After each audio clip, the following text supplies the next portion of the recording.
if you've ever been on a date with a girl or guy, or if you live in your basement and your mom takes you on dates, that's fine. But if you've ever been on a date with a girl and everything seems like sunshine and rainbows on that first date, everything goes according to plan, and then the second date, she's a completely different person. But there's differences on the second date, and then by the third date and the fourth date, and you find more and more about them the more dates you go on, and then you find out they're not the person that you thought they were on their first date. And that's what happens basically in fantasy football in week 1. We see all these players break out. We see all these players that you've never heard of have big games, and then you think you should pick them up or you should start them in your lineup. And that is not the case. So with all of that being said, we are going to discuss who we should be starting and who we should be sitting in week 2 for fantasy football.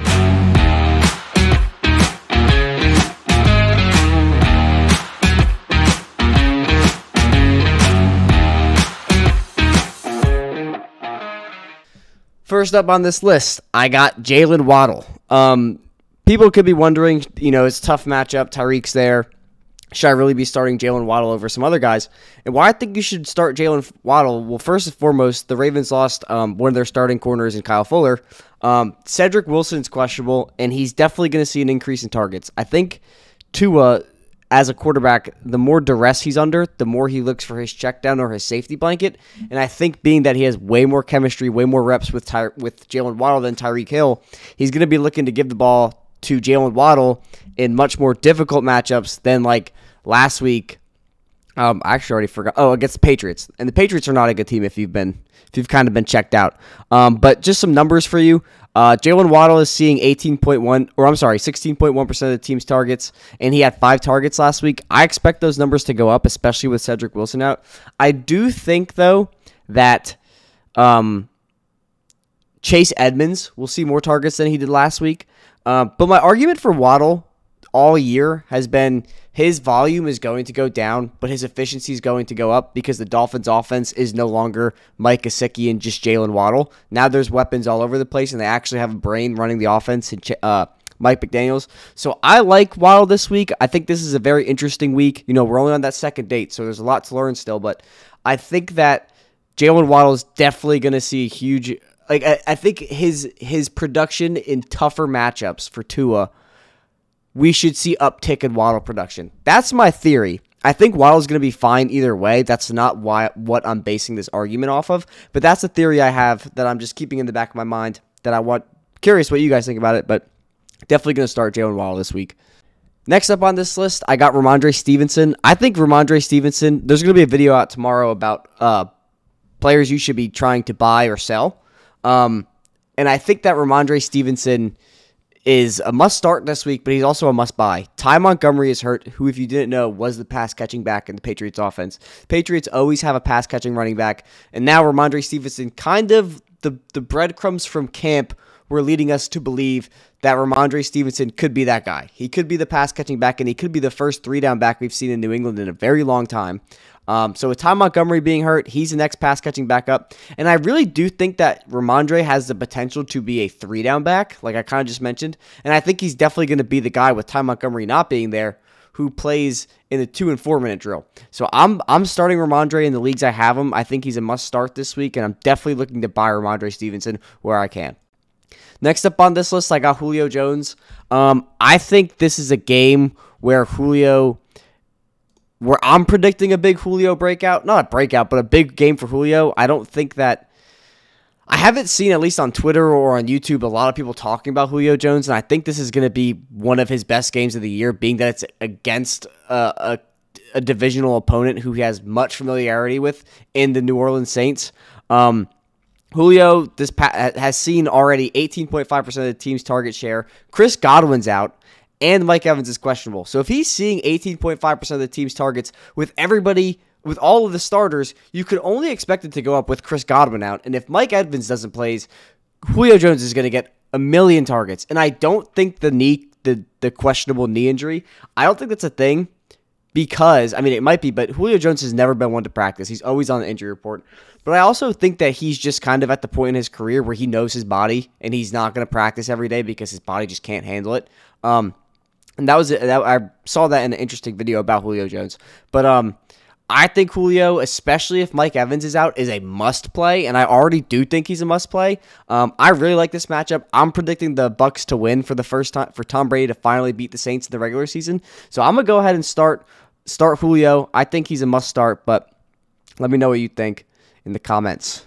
Next up on this list, I got Brandon Aiyuk. I think Brandon Aiyuk is a huge bounce back candidate this week. Last week they played in a monsoon, and it was Trey Lance's first start as a starter, so I'm not going to hold it too much against him. But see, the most important piece of this is Seattle allowed 340 passing yards. Like, I moved Seattle up in my power rankings. If you missed power ranking video, check that out. But I moved Seattle up in power rankings because I thought their offense was way more efficient than anybody anticipated. Their defense got carved up, and their defense did play well for a little bit, especially on the goal line. But Seattle allowed 340 passing yards, and we know Trey Lance is looking for that home run play. We saw it in the preseason last year, and I think he threw 180 yards on 17 attempts this past week. Correct me if I'm wrong, but I think that Brandon Aiyuk is a big bounce back candidate in week 2, and I think he has a really, really favorable matchup this week against Seattle. Next up on this list, I have Daryl Henderson. Daryl Henderson is a must-start for me. He's the RB1 at the moment in Los Angeles for the Rams, because there's 2 Los Angeles teams now. He's basically if you own Cam Akers, the reason Cam Akers isn't playing is because he can't pass block. And he's not the pass-catching back. He wasn't the pass-catching back before he got hurt. He wasn't the pass-catching back when he returned from injury, and he wasn't the pass-catching back this year. So he's still not the pass-catching back. Daryl Henderson played a whopping 82% of snaps compared to whatever Cam Akers played. And I have it right here that Daryl Henderson saw, hold on, let me find it, 12.2% of the team's targets. So he's playing all 3 downs. Cam Akers is the change of pace / breather back, and he's playing every down and has the pass catching upside. And they're playing Atlanta. So you have to start Daryl Henderson this week if you have him rostered on your lineup. And the last player we're going to talk about for starting is Kareem Hunt.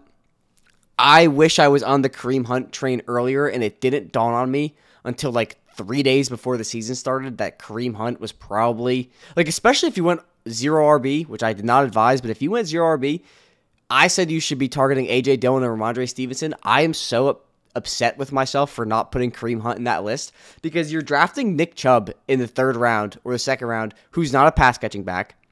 Kareem Hunt outplayed more snaps than Nick Chubb, 57% of the team snaps compared to Nick Chubb's 52%.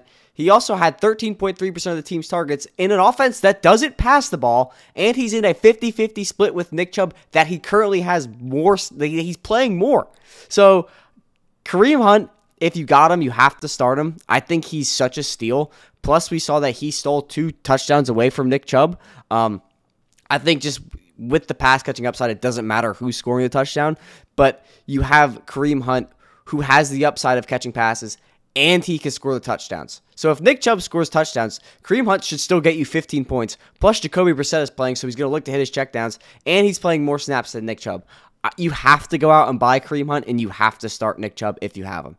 Now let's talk about the sits. This is at the point in the relationship where you're going on those dates, and you know what? You just got to sit down and reevaluate this person. And first up, I got Michael Carter. Michael Carter looked really good against the Ravens. I was actually at that game in person. But the thing is with this, why I'm saying to sit Michael Carter, despite he had a pretty good I think he had a very good fantasy performance last week, because he was just so involved in the passing and receiving, the rushing and receiving game. The Browns just played the Panthers, and they held Christian McCaffrey to basically 7 fantasy points if he doesn't score the touchdown. And Michael Carter is not Christian McCaffrey. This is a very bad offense, and I doubt they're going to have Joe Flacco throw 60 times again. And if they do run the ball, they're going up against one of the best run defenses, if not the best run defense in football. And I think the Browns' slow-paced offense is just going to control the clock and have limited snaps for Jets players on the field. So if you have Breece Hall, you lump him into the same category, considering he's behind Michael Carter. But yeah, I'm not starting Michael Carter this week in any leagues that I have him, and I do not think you should either. Next up, I got DJ Moore. I think you should definitely sit DJ Moore this week, just because, Baker Mayfield's there, and he's He's just Baker. I also think this is a very unfavorable matchup. I think Adoree Jackson is one of the most underrated corners in the league.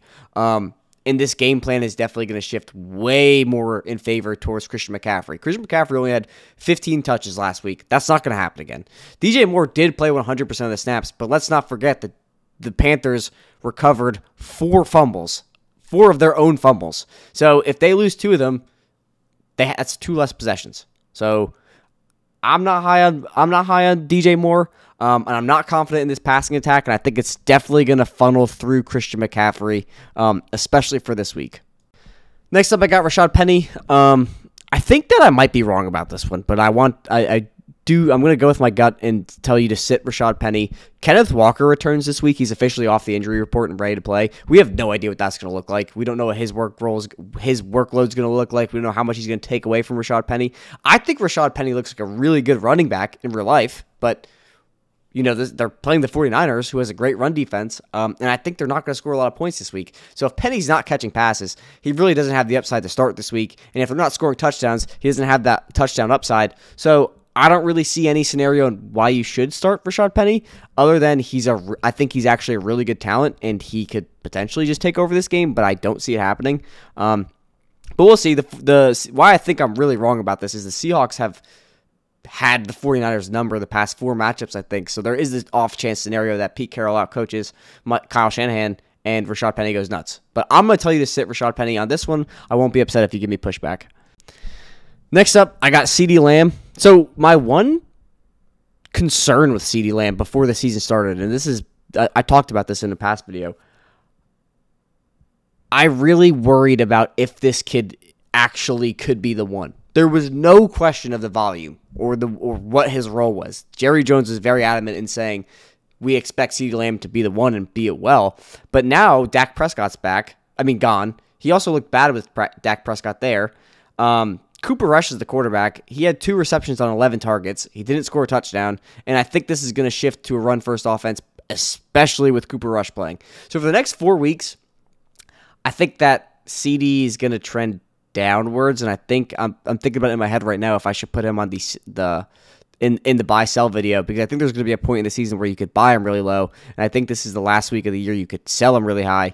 So there's kind of a weird window we're approaching. But anyway, that's besides the point. I think you sit CeeDee Lamb this week. I don't think it's crazy. You could push back on me in the comments, but I'm just not too. And they're also playing the Bengals, so they have an unfavorable matchup. Their offensive line is bad. Cooper Rush is playing, and CD only caught two out of 11 passes. So I'm going to sit CeeDee Lamb in the leagues I have him.